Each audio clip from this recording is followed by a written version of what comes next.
നമസ്കാരം. മലയാളി വാർത്തയിലേക്ക് സ്വാഗതം. കെ.വി. തോമസ് എന്ന് പറയുന്ന ആ മഹാനെ ആർക്കും അങ്ങനെ പെട്ടെന്ന് മറക്കാൻ കഴിയില്ല. ഇപ്പോൾ CPM-ൻ്റെ കൂടെയാണ്. കോൺഗ്രസ് നേതൃത്വം നൽകിയ UPA സർക്കാരിലും സംസ്ഥാന സർക്കാരിലും മന്ത്രിയായിരുന്നിട്ടുള്ള മഹാമനസ്കനാണ് കെ.വി. തോമസ്. കേന്ദ്ര ഭക്ഷ്യ പൊതുവിതരണ മന്ത്രിയായിരുന്നപ്പോൾ ദേശീയ ഭക്ഷ്യ സുരക്ഷാ നിയമം പാസാക്കാൻ നേതൃത്വം നൽകിയ മന്ത്രി എന്ന ക്രെഡിറ്റും തനിക്കുണ്ടെന്നാണ് അദ്ദേഹം അവകാശപ്പെടുന്നത്. അതുപോലെ ടൂറിസം രംഗത്തും അദ്ദേഹം മികവ് പ്രകടിപ്പിച്ചു എന്ന് അദ്ദേഹം തന്നെ പറയുന്നു. പലതവണയായി 5 വട്ടം എറണാകുളത്ത് ലോക്സഭയിൽ പ്രതിനിധീകരിച്ചു. അത് കൃത്യമായ കാര്യമാണ്. 2019 കോൺഗ്രസ് നേതൃത്വം സീറ്റ് നിഷേധിച്ചതോടെ അദ്ദേഹം കോൺഗ്രസുമായിട്ട് അകന്നു തുടങ്ങി. കാരണം അധികാരത്തിൻ്റെ സുഖം അനുഭവിച്ച് തീർത്തിട്ടില്ലാത്ത ഒരാളാണ് കെ.വി. തോമസ്. അതിങ്ങനെ വീണ്ടും വീണ്ടും എന്തു വന്നാലും ആസ്വദിക്കണം, മുന്തിരിച്ചാറ് പോലുള്ള ഈ അധികാര കസേര എന്ന് വേണേൽ മാറ്റി പറയാം. അങ്ങനെ അതിലങ്ങനെ അറുമാദിച്ച് നിൽക്കുന്ന സമയത്ത് 2019 ഇദ്ദേഹത്തിന് സീറ്റ് നിഷേധിച്ചു. 2019 ആര് നിന്നാലും ജയിക്കുന്ന ഒരു സമയമായിരുന്നല്ലോ. ഏത് കുറ്റിച്ചൂലിനെ നിർത്തിയാലും ജയിച്ച് കയറി വരും. പക്ഷേ ഇദ്ദേഹത്തിന് സീറ്റ് നിഷേധിച്ചു. പതുക്കെ ഇദ്ദേഹം ചുവട് മാറ്റി തുടങ്ങി. സീറ്റ് നിഷേധിച്ചതല്ല, സംസ്ഥാന നേതൃത്വം തന്നെ അപമാനിച്ചു എന്നാണ് കെ.വി. തോമസ് പറയുന്നു. തോമസ് മാഷ് എന്ന് വിളിപ്പേരുള്ള കെ.വി. തോമസ് 2021 നിയമസഭയിലേക്ക് മത്സരിക്കാൻ ആലോചിച്ചെങ്കിലും അത് നടന്നില്ല. സംസ്ഥാന കോൺഗ്രസ് നേതൃത്വവുമായി അകന്ന കെ.വി. തോമസ് ഇന്ന് ഡൽഹിയിൽ ക്യാബിനറ്റ് പദവിയോടെ സംസ്ഥാന സർക്കാരിൻ്റെ പ്രത്യേക പ്രതിനിധിയായിട്ട് രാജ്യ തലസ്ഥാനത്ത് അങ്ങനെ വാഴുകയാണ്. വാഴുക എന്ന് പറഞ്ഞാൽ അതൊരു വാഴ്ച തന്നെയാണ്. വീണ്ടും ഒരു ലോക്സഭാ തെരഞ്ഞെടുപ്പ് അടുത്തു വരുന്ന സാഹചര്യത്തിൽ കെ.വി. തോമസ് എന്തായാലും മത്സരത്തിനിറങ്ങാനുള്ള സാധ്യതയില്ല. ഇറങ്ങുന്നുണ്ടെങ്കിൽ അത് LDFൻ്റെ ബാനറിൽ നിന്നുകൊണ്ട് തന്നെയാണല്ലോ. അദ്ദേഹം മത്സരിക്കും എന്നൊക്കെ ഒരു പിന്നാമ്പുറ വർത്തമാനം ഇടയ്ക്കുണ്ടായിരുന്നു. എറണാകുളത്ത് ഹൈബി ഈഡനെ എതിരിടാൻ ആരാണ് LDFൽ നിന്ന് എന്നുള്ള ചർച്ച കൊടുമ്പിരി കൊള്ളുമ്പോൾ പ്രധാനമായിട്ട് വന്നത് കെ.വി. തോമസിൻ്റെ പേര് വന്നു. അതിനോടൊപ്പം തന്നെ ഡോക്ടർ തോമസ് ഐസക്ക്, ഇങ്ങനെയൊക്കെയുള്ള പേരുകളാണ് പറയുന്നത്. BJPയിൽ നിന്ന് അനിൽ ആൻ്റണി ആയിരിക്കും ഒരുപക്ഷെ എറണാകുളത്ത് മത്സരിക്കുക. അപ്പം ഹൈടെക് ആയിട്ടുള്ള ഒരു മത്സരമാണ് എറണാകുളത്ത് നടക്കുന്നത്, ആ ഹൈടെക് നഗരത്തിൽ. ഈ അവസരത്തിൽ കെ.വി. തോമസ് എന്ന ആ മഹാനുഭാവൻ പറയുന്നത് താനാണ് എറണാകുളത്തെ എറണാകുളമാക്കിയതെന്ന്. 1 വർഷമായി ഡൽഹിയിൽ സംസ്ഥാന സർക്കാരിൻ്റെ പ്രത്യേക പ്രതിനിധിയായിട്ടാണ് കെ.വി. തോമസ് വാഴുന്നത്. LDF സർക്കാരിൻ്റെ ഒപ്പമുള്ള പ്രവർത്തനം എങ്ങനെയുണ്ട് എന്ന് ചോദിച്ചു കഴിഞ്ഞാൽ അദ്ദേഹം പറയുന്നത് ഒരു ബുദ്ധിമുട്ടുമില്ല, ഞാൻ ഈ ജോലികളൊക്കെ മുമ്പും ചെയ്തിട്ടുണ്ടെന്നാണ്.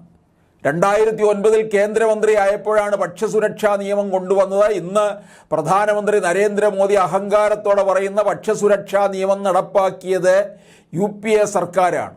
അന്ന് പലരും ചോദിച്ചു 1.25 ലക്ഷം കോടി രൂപ വേണം, 2 ലക്ഷം മെട്രിക് ടൺ ഭക്ഷ്യധാന്യം സൂക്ഷിച്ചു വെക്കണം, ഇത് സാധ്യമാകുമോ എന്ന് ചോദിച്ചവരുണ്ട്.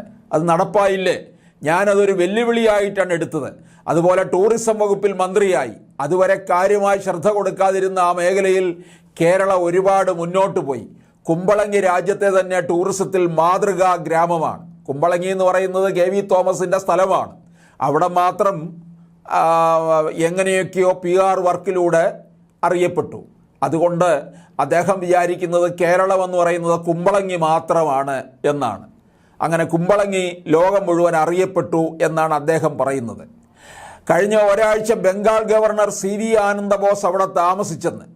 CV ആനന്ദബോസ് താമസിച്ചു കഴിഞ്ഞാൽ പിന്നെ അത് പിന്നൊന്നും പറയണ്ട എന്നുള്ള രീതിയിലാണ് കെ.വി. തോമസിൻ്റെ വർത്തമാനം. കുമ്പളങ്ങിയിൽ എങ്ങനെയാണ് ഈ മാറ്റം കൊണ്ടുവന്നത് എന്നതിനെപ്പറ്റിയും ഹോം സ്റ്റേകളെക്കുറിച്ച് പഠിക്കാൻ സംഘത്തെ അയക്കാമെന്നാണ് അദ്ദേഹം പറഞ്ഞിട്ടുള്ളത്. ഈ കാര്യങ്ങളിലൊക്കെ നമുക്കൊരു കാഴ്ചപ്പാടുണ്ടാകണം എന്നാണ് KV തോമസ് പറയുന്നത്. ഇനി നമ്മൾ ഈ ധാരാളം വിമർശിക്കുന്ന ഈ കാരണഭൂതനുണ്ട്. ഈ കാരണഭൂതനുമായിട്ട് KV തോമസ് അടുക്കാൻ കാരണം അദ്ദേഹം പറയുന്നത് രാഷ്ട്രീയമായ താല്പര്യത്തിനപ്പുറത്ത് അദ്ദേഹത്തിൻ്റെ പ്രവർത്തന ശേഷിയും കഴിവും കൊണ്ടും കൂടിയാണെന്നാണ്. ഞാൻ കേന്ദ്രമന്ത്രിസഭയിൽ ഉള്ളപ്പോഴാണ് ഗെയിൽ വരുന്നത്. അത് ഗുജറാത്തിലാണ് ആദ്യം വന്നത്. അത് കണ്ടപ്പോൾ ഞാൻ AK ആന്റണിയോടും വയലാർ രവിയോടും പറഞ്ഞെന്ന് നമുക്കും അത് വേണം. അങ്ങനെ ഞങ്ങളാണ് അത് കൊണ്ടുവന്നത്. എന്നാൽ ഗുജറാത്തിലേത് പ്രവർത്തനം ആരംഭിച്ചിട്ട് ഇവിടെ ഒന്നും നടന്നില്ല. ഒട്ടേറെ പ്രശ്നങ്ങളായിരുന്നു. അത് നടപ്പാക്കിയത് ആരാ? പിണറായി വിജയൻ. ദേശീയപാത 30 മീറ്റർ മതിയെന്ന് ഏകകണ്ഠമായി നിയമസഭ പ്രമേയം പാസാക്കിയ സംസ്ഥാനമാണ് കേരളം. പിണറായി വിജയനുമായിട്ടുള്ള അടുപ്പം ലീഡറുമായിട്ടുള്ള അടുപ്പം പോലെയാണെന്നാണ് KV തോമസ് പറയുന്നത്. അദ്ദേഹം പറയുന്ന കാര്യങ്ങളിൽ ചെയ്യാൻ സാധിക്കുന്നത് ചെയ്തു കൊടുക്കുന്നു എന്നാണ്. അദ്ദേഹം CPM ഒന്നും ആകണ്ട, ഞങ്ങൾക്ക് വേണ്ടി ഒരു മാഷായി നിന്നുകൊണ്ട് ഡൽഹിയിൽ നിന്ന് കാര്യങ്ങളൊക്കെ ചെയ്താൽ മതി എന്നാണ് പറയുന്നതെന്നാണ്. കേരളത്തിൻ്റെ ആവശ്യങ്ങൾക്ക് വേണ്ടിയായിരുന്നു ഡൽഹിയിലെ സമരം. എന്നാൽ കോൺഗ്രസ് നേതൃത്വം ഇതിൽ പങ്കെടുത്തില്ല. KV തോമസ് പറയുന്ന മറ്റൊരു കാര്യം, എന്നെ സംബന്ധിച്ചിടത്തോളം പാർലമെൻറ്റ് തെരഞ്ഞെടുപ്പിൻ്റെ സമയം കഴിഞ്ഞു. പക്ഷെ ഞാൻ ഒരിക്കലും ഉത്തരവാദിത്വത്തിൽ നിന്ന് ഒളിച്ചോടുന്നില്ല. CPM ഇനി ആവശ്യപ്പെട്ട് കഴിഞ്ഞാൽ മത്സരിക്കുമോ എന്ന് ചോദിച്ചാൽ KV തോമസ് ഒരുപക്ഷെ മത്സരിക്കാൻ തയ്യാറാവും. കാരണം അധികാരത്തിൻ്റെ സുഖത്തിൽ നിന്ന്, ആ ലാളനയിൽ നിന്ന് ഒരിക്കലും വിട്ടുമാറാത്ത ഒരാളാണ് KV തോമസ്. ഇപ്പോൾ അദ്ദേഹം പറയുന്നത് എറണാകുളം മണ്ഡലത്തിലെ രാഷ്ട്രീയ സ്ഥിതിയെക്കുറിച്ച് പറയുന്നത് കോൺഗ്രസ്സിന് ഏറെ സ്വാധീനമുള്ള മണ്ഡലമാണ്. ശരിയാണ്, ഏത് സമയത്തും കേരളം മുഴുവൻ LDF തരംഗം ഉണ്ടായാലും UDFനുള്ള ഒരു പച്ച തുരുത്താണ് എറണാകുളം. അത് താൻ ഉണ്ടാക്കിയെടുത്തിട്ടുള്ളതാണെന്ന്, അതിലെനിക്ക് സന്തോഷവുമുണ്ടെന്ന്. 1985 DCC പ്രസിഡൻ്റായ ആളാണ്. അന്ന് 14 നിയമസഭാ മണ്ഡലങ്ങളിൽ 3 കോൺഗ്രസ്സിനുള്ളൂ, 11 CPM ആണ്. അവിടെ നിന്ന് ഇങ്ങോട്ട് എറണാകുളത്തെ പൂർണ്ണമായിട്ടും UDFൻ്റെ പരിധിയിലേക്ക് കൊണ്ടുവരാൻ കഴിഞ്ഞു എന്നാണ് തോമസ് മാഷ് പറയുന്നത്.